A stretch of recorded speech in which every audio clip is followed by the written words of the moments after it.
The middle class isn't fading by accident, it's being erased by design, and the math proves it. Since the 1970s, wages have barely moved while productivity has exploded. Corporate profits are hitting record highs, yet the share of income going to workers keeps shrinking. This isn't ideology, this is simple arithmetic. Every year, inflation quietly reduces your purchasing power. Your paycheck rises, but the cost of living rises faster. Meanwhile, the top 1% now own more wealth than the entire middle class combined. The economy still grows, but you don't benefit from that growth. Before we break down the mechanics, take a second to subscribe. It helps more people understand how the system really works. And comment below, which country are you watching from? Let's see how widespread the situation truly is. The story starts with a promise. After World War II, the industrial world built a new idea, the middle class dream. One home, one car, one job that could support an entire family. Stability, dignity, a future. From 1945 to 1973, real wages doubled in many developed nations. The average family needed only one income. You could raise children, own property, and retire comfortably. But everything changed in the 1970s. The US dollar was removed from the gold standard. Money became a policy tool instead of a measure of value. Inflation rose, currency expanded. And while productivity kept increasing, workers stopped receiving the benefits. From 1973 to today, worker productivity jumped more than 250%, but wages only increased by about 15%. The gap between what workers create and what they are paid widened into a canyon. This didn't just happen, it was engineered. Corporations and governments rewired how money flows. Instead of sharing economic gains with workers, profits were funneled upward to shareholders and executives. In 1965, the average CEO earned 20 times what the average worker did. Today, that ratio is over 350 to 1. That's not competition, that's extraction. Then came debt. When wages stopped rising, people didn't immediately feel poorer. They were encouraged to borrow, to maintain the lifestyle the economy no longer supported. Credit cards, student loans, auto loans, 30-year mortgages. The middle class didn't lose its lifestyle overnight, it financed it. In 1970, total U.S. household debt was roughly $500 billion. Today, it's over $17 trillion. Debt became the substitute for income, and while wages stagnated, the cost of essentials didn't. Healthcare costs soared, education costs exploded, housing prices detached from reality. A yearly college education that cost $1,000 in 1970 now costs more than $20,000, not because the education got 20 times better, but because debt-funded demand let institutions raise prices without consequences. Now consider taxes. In the 1950s, the top marginal tax rate was over 90%. Today, it's 37%. And through loopholes, deductions, and offshore shelters, most billionaires pay far less than that. The tax burden shifted downward. Workers are taxed on income, the wealthy are taxed on capital, and capital is taxed less. So wealth flows upward, systematically, mathematically. Then add interest rates. When rates are low, the wealthy borrow almost free money to buy assets. Real estate, stocks, private companies, assets that rise in value. When rates rise, the middle class is crushed. Mortgage payments increase. Credit card interest spikes to 25% or more. Debt becomes a trap instead of a lifeline. Meanwhile, globalization and automation hollowed out labor markets. Factories closed. Jobs were outsourced. Machines replaced workers. A job that once paid $30 an hour is now either overseas for $3 an hour or automated entirely. Wages deflated, but life didn't get cheaper.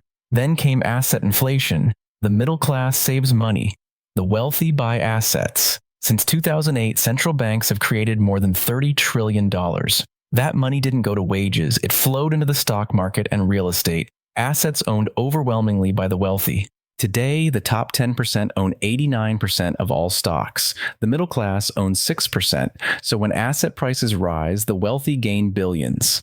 The middle class gains nothing. This is not a conspiracy, it's the inevitable outcome of how the system is structured. Capital is rewarded, labor is penalized. That's the equation. And as long as that equation stands, the middle class can only go one direction, down. Between 1971 and today, the share of national income going to the middle 60% fell from 62% to 42%. The top 1% doubled their share. Median household income, adjusted for inflation, has barely risen in 50 years. Meanwhile, the cost of living has nearly tripled. The economy is dividing the population into two groups: those who own assets and those who rent them. Housing proves this more clearly than anything. Homes used to be places to live. Now they are financial instruments. In 1980, the average home cost about 3 times the median income. Today, it's more than 7 times. People didn't earn more. They just borrowed more. A house is no longer a dream. It's a 30-year debt contract. Now look at the stock market. After the 2008 crisis, central banks pumped trillions into financial markets. The S&P 500 tripled, but the gains went to those who already owned stock. Companies stopped investing in workers. They spent nearly $1 trillion a year on stock buybacks, inflating share prices instead of raising wages. The middle class feels poor even in economic booms because the growth is measured in asset values, not in purchasing power. Technology didn't democratize opportunity. It made labor disposable. Gig work replaced stable employment. No retirement, no benefits, no leverage. The worker became a replaceable line in an algorithm. And now the final piece: the middle class is being pushed toward dependence. Dependence on loans, dependence on subscriptions, dependence on government support, dependence on corporate infrastructure, dependence on renting everything instead of owning anything. Because ownership is power, and the system is designed to separate you from power. So what happens next? Some economists believe this ends with debt saturation, when households simply cannot take on another dollar of borrowing. Others believe it ends with currency debasement, when governments print to avoid collapse and purchasing power is destroyed. Either way, the current model cannot sustain itself indefinitely. This is only the beginning of the story, so I'll ask you, do you believe the middle class can be restored, or are we watching the end of it unfold in real time? Tell me in the comments. I read every one. Education was once the ladder to upward mobility. Now it's the anchor that pulls millions into debt before their adult lives even begin. The U.S. student loan burden now exceeds $1.7 trillion. Tuition rose more than 400% since the 1980s, far outpacing wage growth. A generation was told, get a degree to secure your future. Instead, they entered the workforce already financially underwater. And here's the irony. Many degrees no longer guarantee stability or high-income careers. Credential inflation means you now need more education to earn the same income your parents earned with far less. The very tool that once promised freedom now functions as a debt pipeline. Healthcare follows the same pattern. Costs have skyrocketed while meaningful outcomes barely shifted. In 1980, the U.S. spent about 9% of its GDP on healthcare. Today, that number has doubled to 18%. Families pay more yet get less. Higher premiums, higher deductibles, more out-of-pocket payments, less coverage. The system doesn't treat illness, it monetizes it. The average middle-class household now spends nearly 20% of their income on healthcare-related expenses. This is not sustainable. This is extraction disguised as care. All these pressures converge into one unavoidable reality.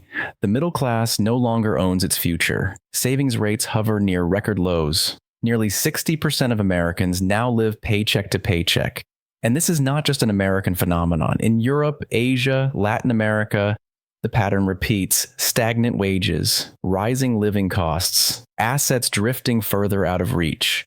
The mathematical balance of the economy has shifted so far toward capital that labor is becoming irrelevant. The psychological toll is heavy. Burnout, anxiety, and financial pressure define the modern middle-class experience. Surveys show more than 70% of adults feel financially cornered. They work harder, longer, and more productively, yet progress moves in reverse. And now, even skilled jobs are at risk. Automation and AI, once marketed as tools for improvement, are now deployed as tools of cost reduction. Software replaces administrative workers, algorithms replace analysts, large language models replace support staff. Every technological breakthrough eliminates another paycheck. The most dangerous part? This decline feels invisible day to day. Most people still believe they're middle class, not realizing the definition has shifted dramatically over the last 50 years. In 1971, one income could support a family, own a home, pay for college, and build retirement savings. Today, two incomes struggle to cover rent, childcare, and basic health care, with nothing left over. The math simply doesn't work anymore, and no amount of budgeting advice can solve a structural imbalance. Which brings us to the core issue, the monetary system itself. Since the end of the gold standard, money creation has been tied directly to debt issuance. Every dollar in circulation is someone's liability, borrowed into existence by governments, corporations, or individuals. To grow the economy, debt must always expand, but wages do not grow at the same rate, which means debt grows faster than income, which means the cost of living rises faster than paychecks. This is why inflation is not a problem, it is a feature of the modern system. The average dollar today buys 85% less than it did in 1970. Central banks call this controlled inflation. But it is really a silent tax on savings. At just 2% inflation, the value of your money halves in about 35 years. The wealthy avoid this because they store wealth in assets that appreciate. The middle class cannot because their income barely covers bills. So over time, inflation transfers wealth from savers to asset owners. This isn't ideology, this is the structural math of modern capitalism. Growth requires credit expansion, and credit expansion rewards those who can leverage debt, the wealthy, while punishing those who live within their means, the middle class. The result? The middle class is systematically pushed down the economic ladder while the wealthy accelerate upward, but there is a deeper consequence. When inequality expands beyond a certain threshold, societies fracture. History is very clear about this. The collapse of the Roman Republic, the French Revolution, the social upheavals of the 19th and 20th centuries. When the middle collapses, polarization replaces unity. Extremism replaces moderation. Trust crumbles. Institutions lose legitimacy, and we are already seeing it. In the US, trust in government and media is near historic lows. Civil unrest and populist movements surge in response to economic despair. The public senses the system no longer serves them, because mathematically, it doesn't. If the numbers continue their trajectory, the next generation will inherit a world with no meaningful middle class. Society will divide into two groups, those who own assets, and those who rent everything, landlords and tenants, investors and laborers. A modern version of feudalism, rebuilt under the language of convenience, technology, and progress. Before we move into the final part, consider this. How much of your income goes to rent, interest, taxes, and mandatory expenses? How much do you actually keep? That is the real measure of economic freedom. Not your salary, but your retention. Now imagine a future where this wealth divide widens further, where the middle class becomes a historical footnote. What happens then? Economically, the system becomes unstable. The middle class is not just a social identity, it is the engine of consumption, innovation, and democratic stability. Without it, capitalism must rely on speculative bubbles to sustain growth. But bubbles always burst, and when they do, the damage falls hardest on those with the least cushion, the middle class and the working poor.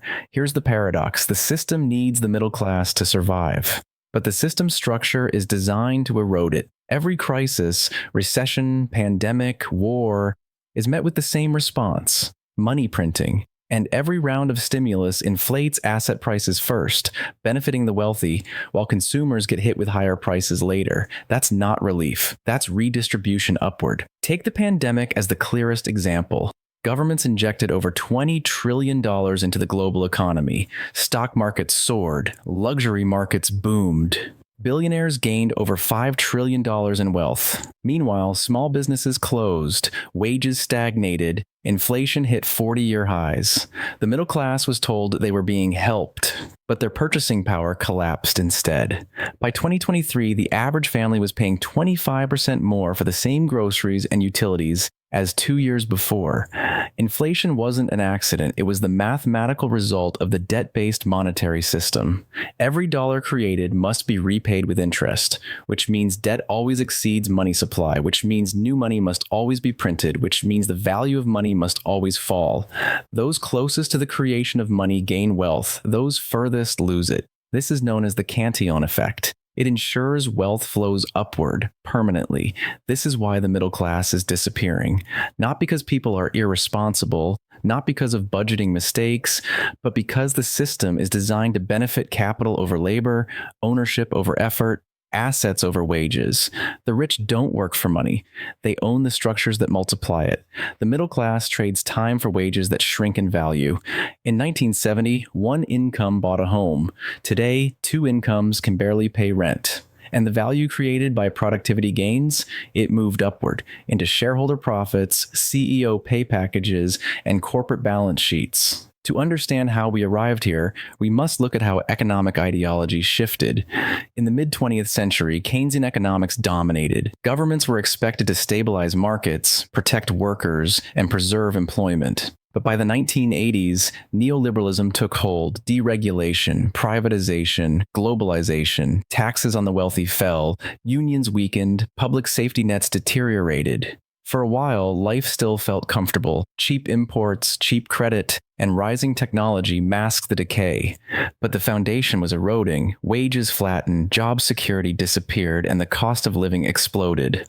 The middle class didn't notice because debt filled the gap, and the credit card, the symbol of modern convenience, became both lifeline and trap. By 2025, total U.S. household debt crossed $18 trillion, more than the entire GDP of China. The average American now carries over $100,000 in combined mortgages, student loans, auto loans, and credit cards. What looks like stability on the surface isn't earned income, it's leveraged survival. The lifestyle remains intact only as long as the borrowing continues. That isn't prosperity, it's dependency dressed as comfort.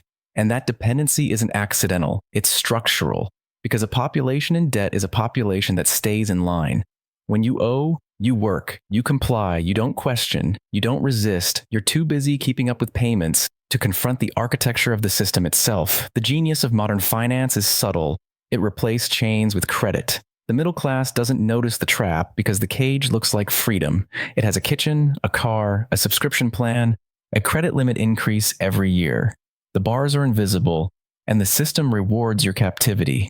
A high credit score is celebrated like a badge of honor, but in reality, it's simply a measure of how reliably you feed the machine. The more debt you manage, the more responsible you appear. Try stepping outside the game. No loans, no credit, no revolving payments, and suddenly you're not just free, you're punished. You become unqualified, high risk, unverified. The economy is built to exclude anyone who refuses to participate in debt. But systems like this always hit a limit. There's a point where inequality stretches too far. Economists call this the inequality trap. Once wealth concentration passes a certain threshold, upward mobility doesn't just slow, it collapses. The wealthy don't need to conspire. The system itself moves in their favor. Money compounds, influence compounds, policy bends to capital, competition is regulated out of existence. And opportunity becomes something you have to inherit, not earn. We're already living in that phase. The top 1% owns more wealth than the bottom 90% combined. And when money becomes power, democracy becomes theater. Elections change faces, not outcomes. The middle class becomes economically essential but politically invisible. Yet, the situation isn't hopeless, but the exit doesn't start with income, it starts with awareness. Because true wealth isn't how much you earn, it's how much of your life you control. Control over your time, your choices, and most importantly, your debt. The system thrives when you remain financially dependent. Breaking out means shifting from earning money to owning the systems that create money. Even small ownership, a piece of a business, property, intellectual assets, digital capital, compounds in ways wages never will. Inflation, leverage, interest, these aren't just economic terms. They're the grammar of power. The less you understand them, the more they control you. As the middle class continues to erode, the outcome is not fate, it is math, and math can be rewritten. The only question is whether society will change collectively or whether individuals will adapt alone. Because in the end, the numbers don't lie, they only wait.